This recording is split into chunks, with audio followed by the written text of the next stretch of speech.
Is China actually catching up to the United States militarily, or is that just a headline built on scary numbers? The honest answer is more interesting than either yes or no. It depends entirely on which part of the military you are looking at. Let's start with money, because that's where people usually begin. And it is also where the picture is most misleading if you stop too early. The United States spends somewhere around $880 to $920 billion a year on defense. China's official number is much smaller, somewhere around $290 to $300 billion.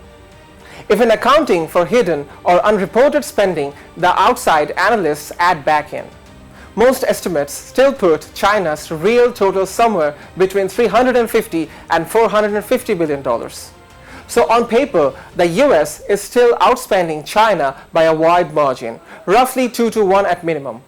That gap matters because money buys maintenance, training, fuel, spare parts, and the boring infrastructure that keeps a military actually functional, not just large. But raw spending doesn't tell the whole story, because China's money goes farther inside its own borders. Labor is cheaper, shipyards are newer, and the country isn't paying to maintain hundreds of bases scattered across the globe. Which brings us to the first area where the gap has genuinely closed: shipbuilding. China's navy is now the largest in the world by number of ships, a milestone it passed sometime in the last several years. Various counts put China somewhere between 370 and over 1,000 vessels, depending on how small patrol craft are counted. Compare to a US fleet in the low hundreds, that sounds alarming until you look at what kind of ships we're actually talking about. The United States operates 11 nuclear-powered aircraft carriers, each one a floating airbase capable of projecting power anywhere on the planet. China currently has 3 carriers, and they're smaller, conventionally powered, and carry roughly a third of the aircraft a US carrier does. So China has more ships, but the United States still has a clear edge in the kind of ship that actually lets a military fight firm from its own coastline. That distinction, more ships versus more capability, comes up again and again in this comparison. In personnel, China simply has more people in uniform, close to 2 million active troops compared to around 1.4 million for the US. In the air, the numbers flip.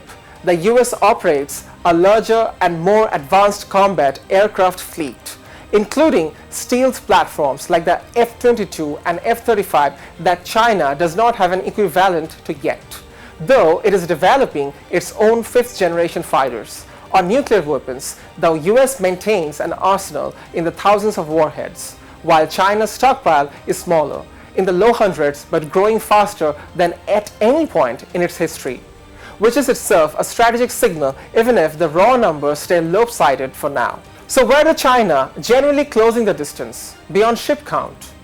3 areas come up consistently among defense analysts.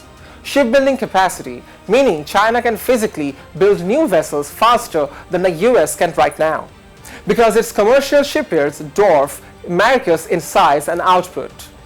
Missile technology, particularly the kind designed to threaten aircraft carriers from a distance, which changes the calculus of how close US forces can safely operate near China's coast. And emerging tech like hypersonic weapons and AI assistance systems, where the race is close enough that neither side has a clear, settled lead. What China still lacks is what military analysts call power projection, the ability to sustain operations far from home. The US has more than 700 overseas bases and decades of experience running complex operations across oceans.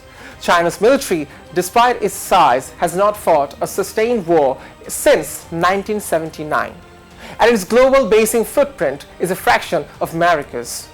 That experience gap doesn't show up in a spreadsheet, but military officials on both sides consider it real. So is China closing the gap?